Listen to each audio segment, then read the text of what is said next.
macam-macam nasah Al-Quran.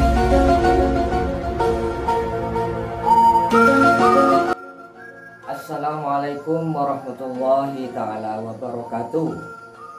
Jumpa lagi bersama saya Abdurrahim Terpuji di channel Sunan Kebun Jati. Kali ini mari kita telaah bersama-sama tentang macam-macam nasah dalam Al-Quran. Karena saya sangat memiliki keterbatasan, maka sumbangsih pemikiran, masukan dari para ulama, para alim, para kiai, para dosen, para ilmuwan lainnya sangat dibutuhkan untuk menyempurnakan konten channel.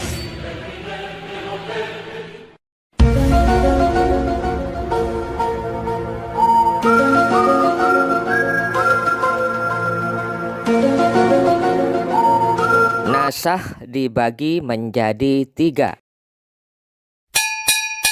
Yang pertama, naskhut tilawati wal hukmi ma'an.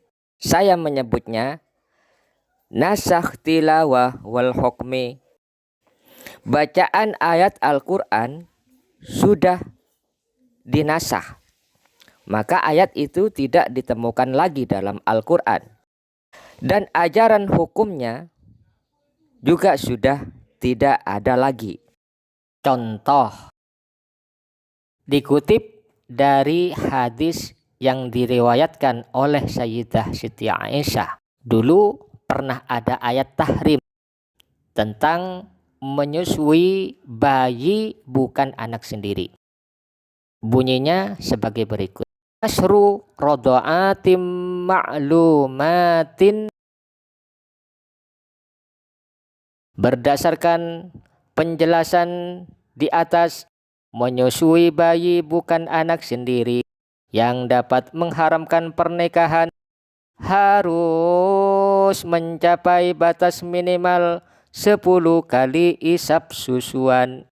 Jadi, jika bayi orang lain yang disusui itu mengisap susu kurang dari 10 kali isapan, maka pernikahannya tidak diharamkan.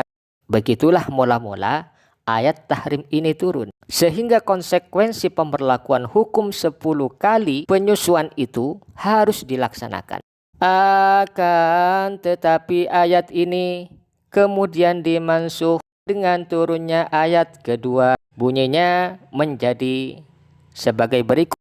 Khamsu rodo'atim ma'lumatin. Artinya, batas minimal 10 kali penyusuan yang dapat mengharamkan pernikahan diganti menjadi 5 kali penyusuan. Ingat. Jika diteliti secara seksama, 2 ayat di atas yang dimaksud itu ada perbedaan terletak pada kalimat asyru, artinya 10 dalam ayat yang pertama, dan lafat khamsu yang artinya 5 dalam penjelasan yang kedua. Dalam hal ini menurut ulama terkemuka bernama Al-Fakhrur Razi mengutip pendapatnya Imam Asy-Syafi'iyah bisa dijelaskan sebagai berikut. Ayat asyru rada'atim ma'lumatin yuharrimna itu dimansuh bacaan ayatnya dan hukumnya secara bersamaan. Sedangkan ayat khamsu rada'atim itu dimansuh bacaan ayatnya saja, sehingga tidak tercantum lagi ayat itu dalam Al-Quran. Namun konsekuensi hukumnya, yakni perubahan dari batas minimal 10 kali isapan penyusuan menjadi minimal 5 kali penyusuan itu hingga saat ini tetap diberlakukan. Tegasnya, nasah tilawah wal hukmi itu contohnya adalah asyru rada'atim ma'lumatin yuharrimna. Jadi ayat ini tulisan ayatnya dan pemberlakuan hukumnya dinasah.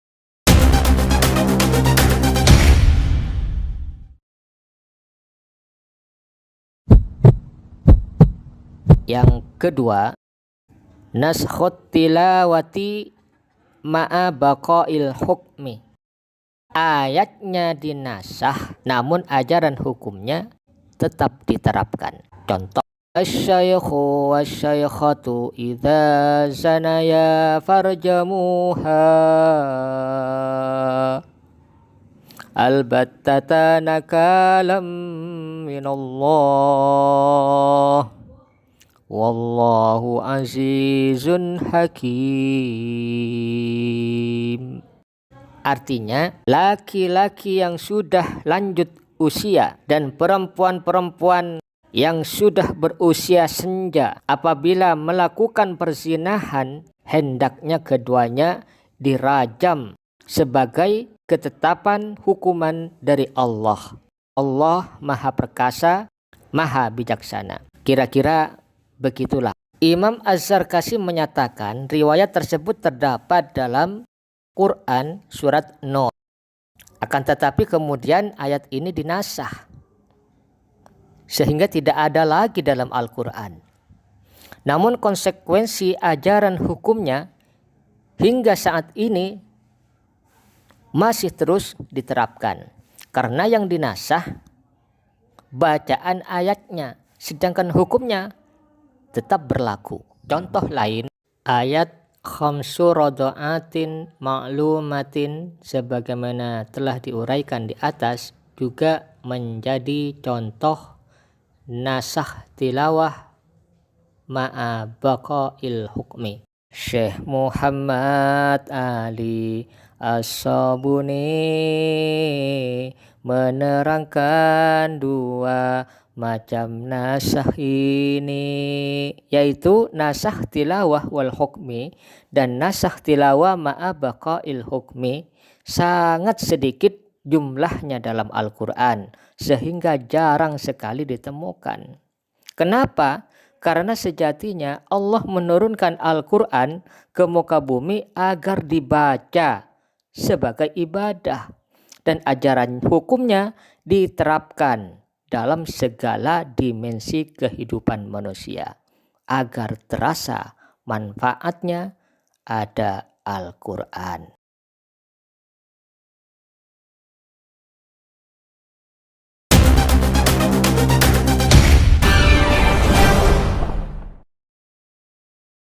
Yang ketiga, naskhul hukmi wa baqa'it tilawah. Ajaran hukumnya dinasah namun ayatnya tetap tertulis dalam Al-Quran.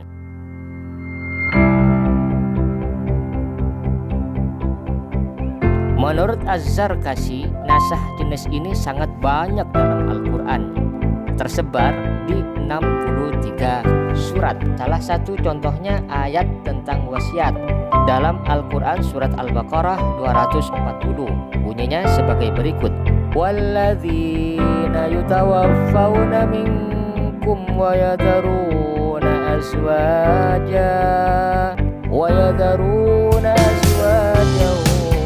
wasiyatan li azwajihim mata'an ilal hauli ghayra ikhraj wa in kharajna fala junaha alaikum fima fa'alna fi anfusihinna min ma'ruf wallahu azizun hakim.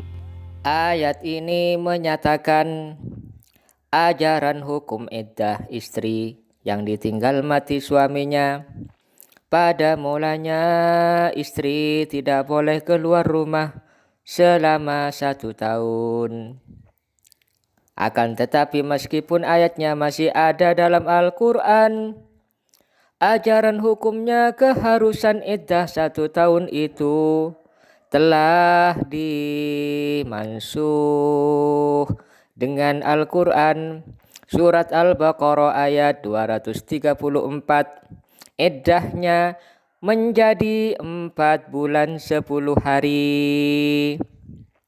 Bunyi ayatnya yang menasih itu sebagai berikut. Walladzina yutawaffawna minkum wa yadharuna azwajan yatarabbasuna bi anfusihinna arba'ata ashhurin wa ashram fa idza balawna ajalahunna fala junaha alaikum fima fa'alna fi anfusihinna bil ma'ruf wallahu bima ta'maluna khabir. Artinya, dan orang-orang yang mati di antara kamu serta meninggalkan istri-istri, hendaklah mereka istri-istri itu menunggu 4 bulan 10 hari. Kemudian apabila telah sampai akhir iddah mereka, maka tidak ada dosa bagimu mengenai apa yang mereka lakukan terhadap diri mereka menurut cara yang patut. Dan Allah Maha mengetahui apa yang kamu kerjakan. Itulah contoh nasah hukmi wa baqa'it tilawah. Nasah ini menurut Az-Zarkashi memiliki hikmah. 1. Meskipun ajaran hukumnya dimansuh, ayatnya ada yang tidak dimansuh, agar terus dibaca untuk menambah pahala. 2. Ajaran hukumnya dimansuh untuk meringankan ajaran hukum yang harus dilakukan umat manusia. Sedangkan ayatnya tidak dimansuh agar mengingatkan manusia terhadap nikmat-nikmat Allah. Allahu a'lam bissawab. Demikianlah